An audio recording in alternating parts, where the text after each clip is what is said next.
اس گولر سے کچھ گولر توڑ کر کے لے آ. ہاں وہی گولر کہ جن کو جانور بھی کھانا پسند نہیں کرتا ہے. ہاں وہی گولر کہ جن کو بچے کبھی کبھی شوق سے کھاتے ہوئے نظر آتے ہیں. دسترخوان بچھا دیا گیا, وہاں پر گولر لا کر کے رکھ دیے گئے, وہاں پر ذرا سا نمک بھی چھڑک دیا گیا, اور بسم اللہ پڑھو اور اپنے اللہ کے روزے کو مکمل کرو. اس طرح سے پریشانیوں کے ساتھ یہ وقت گزرا. کسی نے کان میں آ کر کے کہا, حضرت کاندھلے کی آپ کی زمینیں جائیدادیں غیر مسلم اس پر قبضہ کر رہے, ساری زمینیں قبضے میں لے لی ہیں, فلا جاٹ نے فلا گوجر نے اس زمین کو قبضہ لیا ہے. جانتے ہو کیا فرماتے تھے؟ زمینوں کی پرواہ نہیں ہے, زمینیں تو ساری چلی جائیں مجھے کوئی پرواہ نہیں, مکان لٹ جائے کوئی پرواہ نہیں, پرواہ ہے صرف اس چیز کی کہ اللہ کا بندہ بغیر اللہ کا نام لیے اس دنیا سے جا رہا ہے. یہ کون ہے؟ جب اتنی پریشانیاں زندگی کے اندر آئی, ایک مرتبہ اپنی محترمہ کو بلایا اور بلا کر کے کہا, اور شہزادی تم تو اچھے خاصے مالدار سے گھر سے ہو, تم میرے ساتھ کیوں اپنا وقت برباد کر رہی ہو؟ لو میں تمہیں طلاق دیتا ہوں, اگر چاہو تو نکل جاؤ اور جا کر کے کسی اچھے گھرانے میں نکاح کر لو.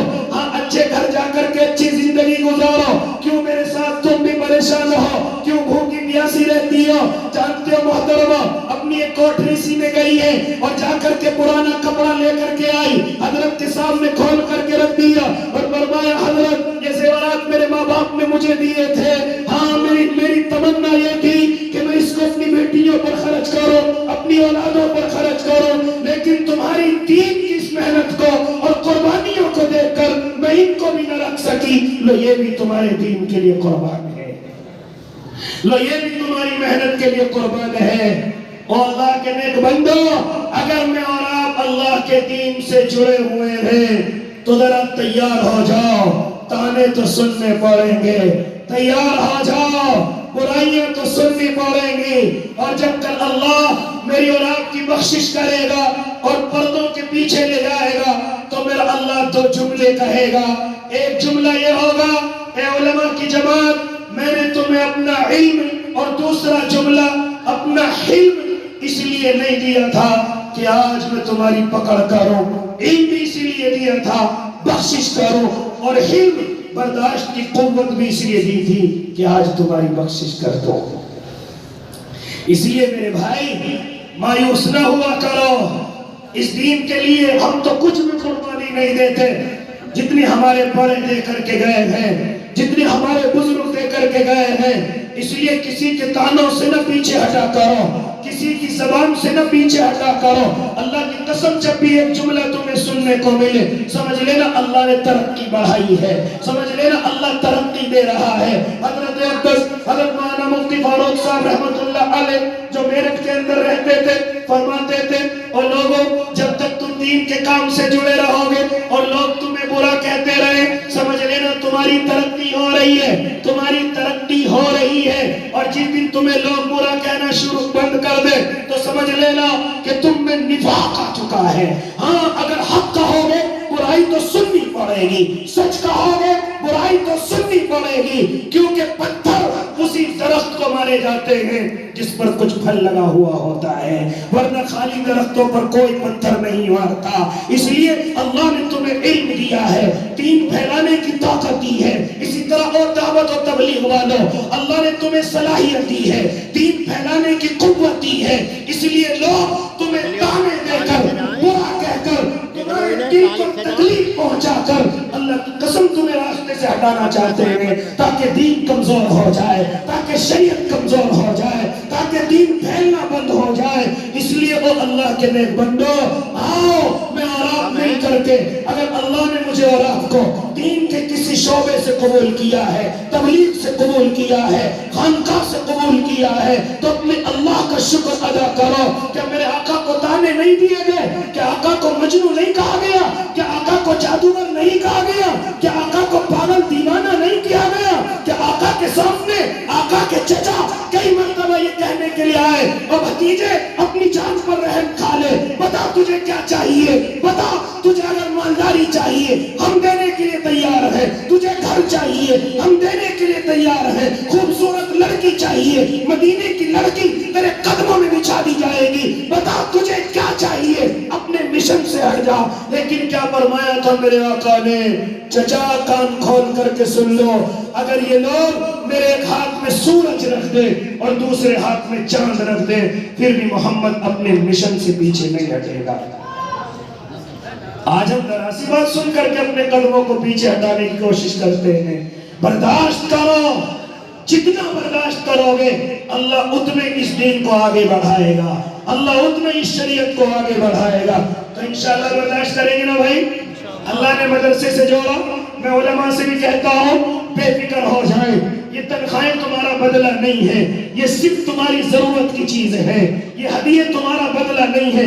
رب کعبہ کی قسم تمہارا بدلہ اللہ لے کر کے تیار کھڑا ہے. میرے اللہ کے پاس ہے تمہارا بدلہ. یہ دنیا والے مجھے اور آپ کو بدلہ نہیں دے سکتے. ہمارا بدلہ ہمارے اللہ کے پاس ہے. اس نے وعدہ کر رکھا ہے، محنت تو کرو، آؤ تمہارے قدموں میں جنت نہ بچھا دو تو کہنا، وہاں کے محل تمہارے قدموں میں نہ بچھا دو تو کہنا. یہ دنیا نہیں، ہمارا بدلہ ہمیں اللہ دینے والا ہے. اس لیے اللہ کے نیک بندو، ہم سب دعا کریں کہ اللہ اپنے دین کے کسی بھی شعبے سے، یہ تینوں شعبے سے اللہ ہمیں جوڑ دے. مدرسے سے بھی جوڑ دے، دعوت سے بھی جوڑ دے، خانقاہوں سے بھی جوڑ دے، اور اسی طریقے سے جو ہماری غریب مخلوق ہے اللہ کی، اس کو فائدہ پہنچانے کے لیے بھی اللہ ہمیں قبول کر لے. کیونکہ ایک شعبہ وہ بھی ہے جو غریبوں کو فائدہ پہنچاتے ہیں، گھر بنواتے ہیں، دوائی کے انتظام کرتے ہیں، بچیاں جوان ہو جائیں ان کے نکاحوں کے انتظام کرتے ہیں، غریب ہو یتیم ہو ان کے گھروں کا انتظام کرتے ہیں، بے قصور جیلوں میں بند ہیں ان کو نکلوا کر کے لاتے ہیں. یہ بھی ایک بڑا شعبہ ہے، یہ بھی ایک بڑی ضرورت کی چیز ہے. اللہ ہمیں اس سے بھی جوڑ دے. کریں گے نا انشاءاللہ؟ اپنے مدرسوں سے محبت کریں گے، دعوت کے ساتھیوں سے بھی محبت کریں گے، خانقاہوں میں بھی اپنا وقت لگائیں گے، اور اللہ کی غریب مخلوق کا بھی خیال کریں گے. اسی طریقے سے میرے بھائی، آپ ہر سال میرے ذریعے سے